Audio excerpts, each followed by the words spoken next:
OBT2 is back with the Thunder, Mace, but kind of quiet when it comes to quarterback right now. We are waiting on pins and needles for the Broncos to make a move at quarterback, but over the weekend, they don't trade a sixth rounder for Mac Jones, who goes from New England to Jacksonville. Kirk Yeah. Cousins signs a large deal, 100 million guaranteed with the Atlanta Falcons on Monday. So, like Judge Smells, we're Smells. waiting. We're waiting, Well, Mace. we're waiting. Fortunately, they don't have to line up and play a game this coming Sunday.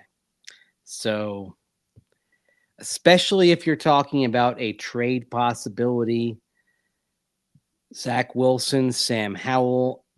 I am more intrigued by Sam Howell than Zach Wilson. There's that.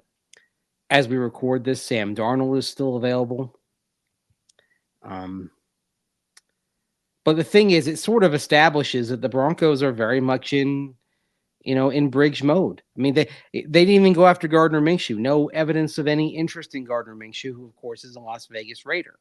Right. Going into a competition now with Aiden O'Connell coming back from last year. So unless there is a rabbit in the hat that we're not foreseeing, it's very much trending toward competition to be bridge and then first rounder coming in. Yeah. First rounder. We'll see if they have to move up to get said first rounder. But I think we got a few dominoes to fall. Again, as of this recording, it's OBT2 at 6 p.m. Mountain. So hopefully not much breaks. We will be ready for OBT3. But we get the domino of Kirk Cousins. We get the domino of Mac Jones. Again, we're waiting on the Justin Fields thing. I haven't heard anything on those fronts, Mace. I've heard the Vikings have interest in Sam Darnold. We'll see what happens there. Jacoby Brissett hasn't landed anywhere. It's been such a flurry today. If I say something wrong, please correct me. But I'm just like, okay, Jacoby's still there. Howell's my favorite. I want Jameis nothing Winston's to do with out Zach there Wilson. too. And Jameis Winston is out there. So maybe that's the cheese pizza in the trunk. You know what I mean? It's like they have an idea for who they want. Maybe it's Brissett, maybe it's Winston. And then you've got other options as well. It sounds like, and that must be based on the timing, Mace, the Broncos are doing their due diligence. Exactly. And seeing kind of how the market sets. I mean, look, when you saw that number for Gardner Minshew, which I believe ends up being an average annual value of $12.5 million, that's not moneyballing it for the Broncos. Really? I mean, here's the thing. Like, they ideally would like to find the next Baker Mayfield if they're going to find a veteran, right? Sure. Youngish,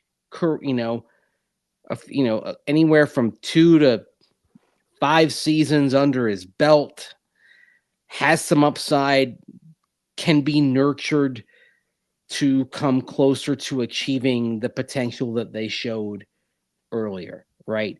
That's the kind of thing you ideally want. The other reason you'd want that is, as I'm writing in a piece of denversports.com, two arrows in the quiver, basically, right? Two shots to hit the target rather than just one. So your shot would be veteran reclamation plus a draft pick, right? And ideally one or the other ends up being your franchise quarterback. More likely the first round draft pick, especially if we are talking about a move up that yields JJ McCarthy or Drake May. By the way, Steve, I got to actually just kind of bring this up really quick. Sure. If you look at the Gardner Minshew move, do you think that took the Raiders out of the round one quarterback conversation?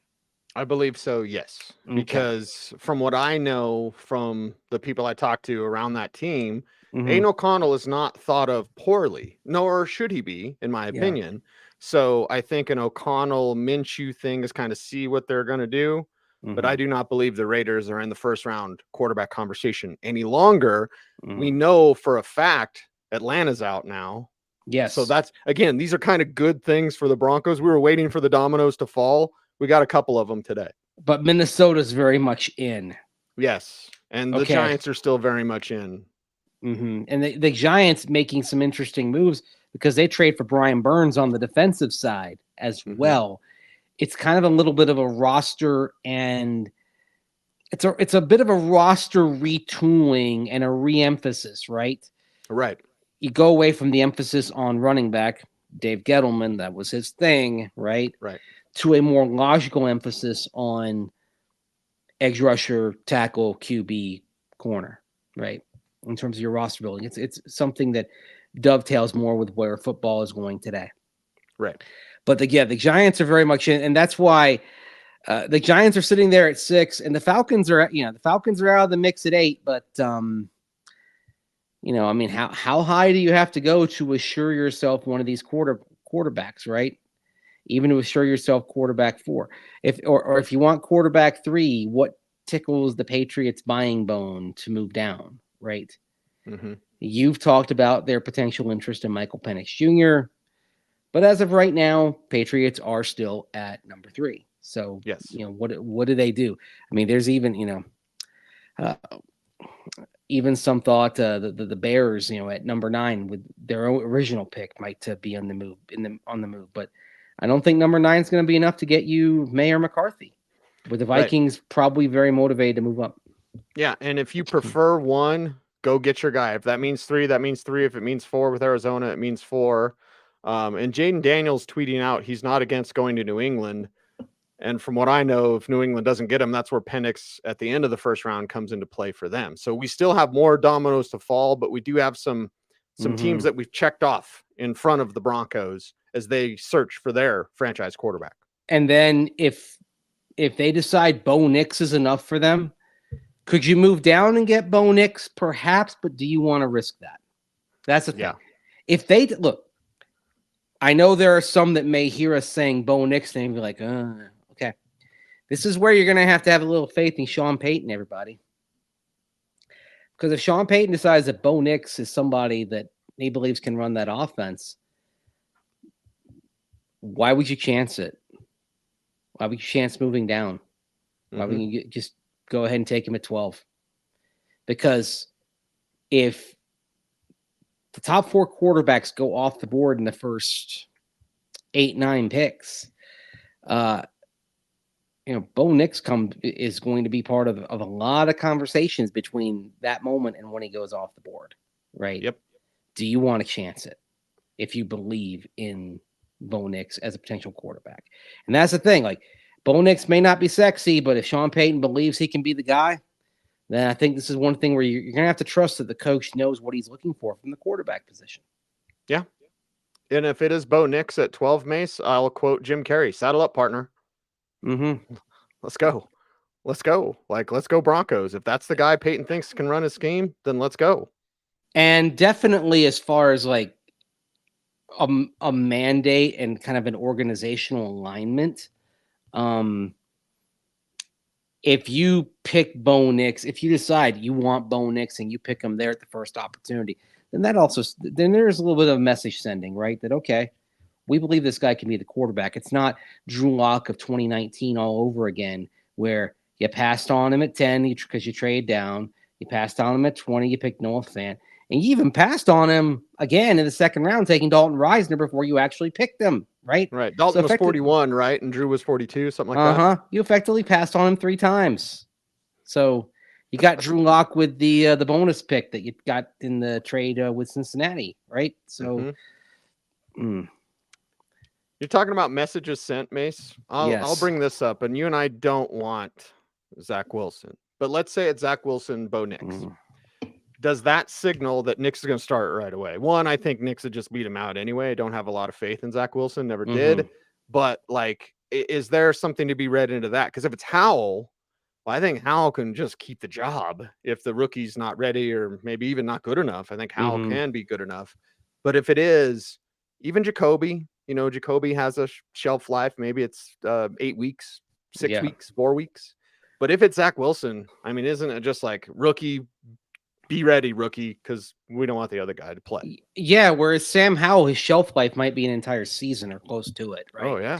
I mean, I think the shelf life for Jarrett Stidham is probably a month, 4 weeks, 4 games.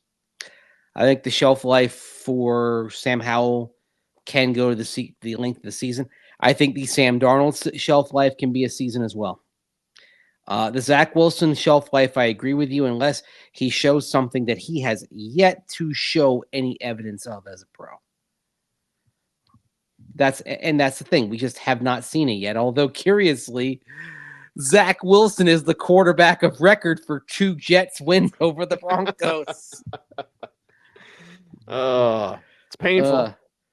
But the thing is, in both cases, you saw those games. I saw those games. Zach Wilson was at best a passenger on the New York jet, as it were. Wasn't the pilot, wasn't the plane. He was riding in 17C. Yeah, like last year, Breece Hall was guiding that thing, right? Oh yeah. He was the driver at running back. Yeah, he was piloting that plane. That wasn't Zach Wilson. No, not at all. So we're waiting. I'm refreshing my browser as we speak. Phone alerts are on. Mine too. So we're waiting. In the meantime, let's talk about Lloyd Cushenberry, Yeah. our buddy. I really like Lloyd. I like him a lot. I wish him well in Tennessee. Tennessee also moving on from Derrick Henry, they signed Tony Pollard today as well. But Lloyd Cushenberry, not an option. We brought it up on regular OBT Mace. Like, okay, there's a belief in the younger players. And, they got a couple options now that Lloyd is officially gone. Yeah, Alex Forsyth and Luke Wattenberg. Wattenberg has actually played a bit, unlike Forsyth. But at the same time, Wattenberg drafted in the Nathaniel Hackett year. Alex Forsyth drafted in the Sean Payton year. And George Payton specifically saying back in January that he sees Alex Forsyth as a starter in this league.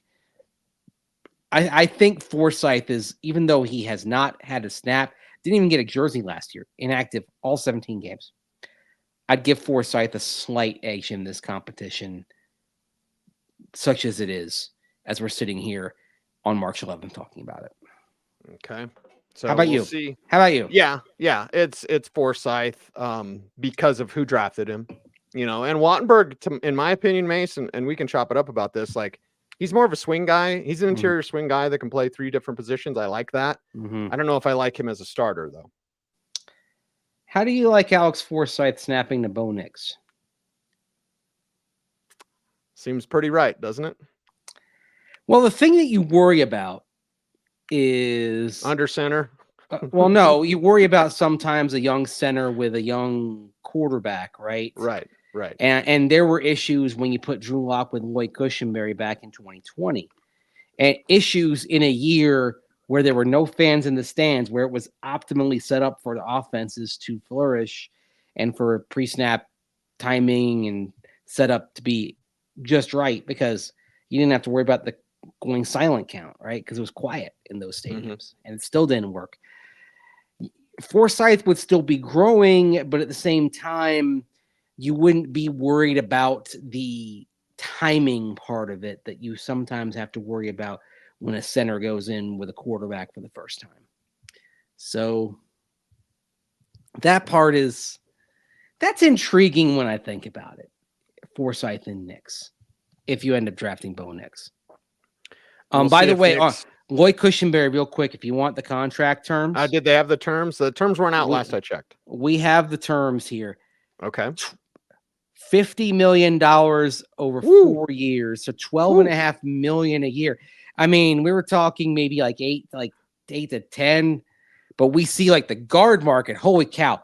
We probably need to have a conversation about how Quinn Miners' price tag for next year has gone way up. Like, Quinn Miners may be getting a contract that is more on a per year basis than Mike McGlinchey over at right tackle. Yep. McGlinchey's 17 was it 17 million or is it 17.5 million, something like that? Yeah. Quinn Miners may be pushing toward 18, 19 million as of right now. The Broncos, by the way, when the new league year starts and Quinn Miners goes into year 4, at that point, you can make a deal with him. Can't do it before then. Someone asked me on social media, why haven't they done? They haven't done Miners. They're not doing things early. They literally can't do a deal with Miners until you get into the new league year, right? In the player's 4th season. All right. So everybody chill. But the Broncos maybe need to start thinking about getting ahead on that because I don't think the price tag is going down. So Cushenberry, $12.5 million a year, $50 million over 4 years. He's got $26 million fully guaranteed, $30 million in guarantees overall. And oh, by the way, and this, according to Pro Football Focus, the most ever cash to a center over 2 years in a contract. $30 million over the next 2 years to Lloyd Cushenberry. Hey, you know what? Hat tip to you, Lloyd. Congratulations, Lloyd. And unfortunately for the Broncos, this is a direct consequence of eating $85 million, having that crater on your cap for the next 2 years. They would have liked to have had Lloyd Cushenberry back. They've made a tough decision. The decision they're making is they'll pay Quinn Miners over the next year. And I agree with it respectfully to Cush. I think Miners has more unique talent than Cush does. I think Cush is good. Cush had his best year last year, right? Mm-hmm. Contract year. So you always say, interesting. Miners has been on a pretty good ascendancy, even though he had the 1 year of dealing with Butch Berry as his line coach. So I think this was just a tough choice the Broncos had to make because you're dealing with having to navigate this $85 million mess, which is why you're having to play Moneyball on this stuff right now. Right. Well, as we wrap up today's special edition of OBT2, and yes, there may be an OBT3 coming, Mace. Let me go down the list of running backs. I won't go through the contracts, but Josh Jacobs with the Packers. Austin Eckler has a couple teams interested in him, the Commanders and the Raiders, not the Broncos. Devin Singletary to the Giants. Gus Edwards to the Chargers. Gus Harbaugh is going to ram down your throat all year. Mm-hmm. Antonio Gibson, that's the one that hurts so bad. Antonio Gibson to the Patriots. Saquon Barkley to the Eagles. Tony Pollard to the Titans, as I mentioned. DeAndre Swift to the Bears. So we talk about these things, and the Broncos are no running back market whatsoever. Again, I won't go over the numbers. I'm sure they're not that large. It's running back. And running back is a larger need, in my opinion, Mace, than some people would say. I mean, Gibson's the most painful because he can do everything. Like, why aren't they sniffing around running backs? Because you can find running back options as you get in the draft. Although, what does the run on running backs today say maybe about how teams feel about this draft class at running back? That's, I think, another layer to this, right? No first round running backs and maybe a couple in the second round, maybe Mace. I think in the third round there's a run. Yeah. But no first round running backs. I think that says a lot. And then this flurry of activity, it says a lot about what teams are thinking ahead on. If you told me the Broncos were going to end up with Braylon Allen, I feel very good. We'll probably have a Braylon Allen show coming later on. Yeah. There's been so much else to talk about, but it was really, we were able to get some questions in to Braylon Allen. We got a 10 in the hopper the combine. For everybody. Yeah, 10 in the hopper coming up. You and I should probably do a show at some point in the next few weeks of like our guy, like each of us has. Every year you've got my guys, right? I've got my guys in the draft, and we're not talking about first round picks. We're just talking about players we like. They represent great value. Like Malik Washington mentioned on the show earlier today. That's a my guy. Braylon Allen's a my guy, right? Marshawn Lloyd's my guy. So we're planting our flags, right? This is where we need it to be. So it's not running backs. They're going to miss a guy like Gibson. I know. But maybe in the draft, that's where they make their moves. And, God bless Javonte and all that. But I mean, look no further than Chicago. They've got running backs, and they still added a running back. Well, when you have a young quarterback, presumably Caleb Williams, what helps that quarterback out? You run the ball. You can run the ball. You take the pressure off him. And, oh, by the way, you can run the ball. And you've got a nice collection of skill players, right? I mean, you look around and you see, You see DJ Moore, for example, right? Mm-hmm. You see Cole Kmet, who got the extension last summer, right? Right. I So you just look got at that backfield, and there's still Roshan Johnson, who I still love like greatly. Mhm. Like, oh my God. And now you have DeAndre Swift. So again, Mesa, I'll use your words not against you, but to support you. You're gonna have a young quarterback. You Mhm. can't roll into the season with Javonte hoping that he can recapture the glory. Like, I mean, I'll say this: I'll probably take the Broncos' offensive line over the Bears, and I'd say sure, the first thing you have to have for a young quarterback is the O-line, right? they've got that. They've got that. I mean, every sign is here, as you know, we're talking about the legal tampering period. The new league year begins Wednesday. Every sign is that Garett Bolles is going to be back at this point. Knock on wood, because I think it'd be a mistake if they let him go. Sure. Again, because you're worried about protecting that young quarterback. You know, the center is a question mark, but you're very good at guard. You're very good at tackle. So I would take that line over. I would take that line, and I choose to fortify that first. But if you're going to have a young quarterback, and you got to have a little more punch to the skill position. Now, that being said, if you have a young quarterback, that may have been a reason to keep Courtland Sutton around, because when all else fails, you got the 9 ball. And oh, by the way, if it's a quarterback like a Bo Nix who maybe doesn't have as much juice on it deep, that means you're talking about a jump ball. And Courtland Sutton's going to win most of those jump balls. Mm-hmm. So, you know, maybe the pass is going to tail off, but when you got number 14 out there, okay, yeah, he can win the one-on-one matchup. So that may also be something to why you bring back Courtland Sutton as well, having that specific value in case you get a quarterback who doesn't have a howitzer. Now, if you draft Drake May, you don't worry about that. Like that, someone asked me, you know, what's the difference between JJ McCarthy and Drake May? And I Big said, difference. with JJ, the ball does tail off deep and outside. With Drake May, he's just got a cannon, and there's not a throw that he can't make. Right. That's the difference. They're both the nice projects. Thing about Drake. Yeah, but Drake's got the driver in his bag. He's got a little more club than JJ does. And the thing is, what's weird, this turned into a Drake May show. We'll wrap it up on this, Mace. I think we like doing Drake May shows, though. He doesn't have arm arrogance. Think about that. How many guys do we watch that have the howitzer and they just have arm arrogance? I can fit it in there, and their mechanics go to crap. Drew Locke. Drake doesn't have that. Drew's perfect example. Malik Willis, another example. But like with Drake May, he's got the arm. He doesn't have arm arrogance. Mm-hmm. It's odd. That's good. It shows with Sean Payton, it could be very good. It shows he's coachable. And not only coachable, it means, like, because Drew Locke was coachable and teachable. The problem that Drew Locke always had was taking what he did on the practice field and putting it into work out there under duress in the games, reverting to ingrained behavior. That was the thing with Drew, right? But on the other hand, with Drake May, not having that arm arrogance is a sign that he's taking the teaching and is applying it to his game. And that's where, if you're Sean Payton, I think that sort of thing intrigues you. Because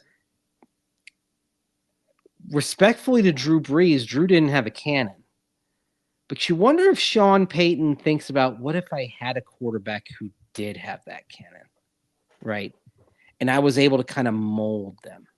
Mm-hmm. Like, what would that look like? It's fascinating to think about.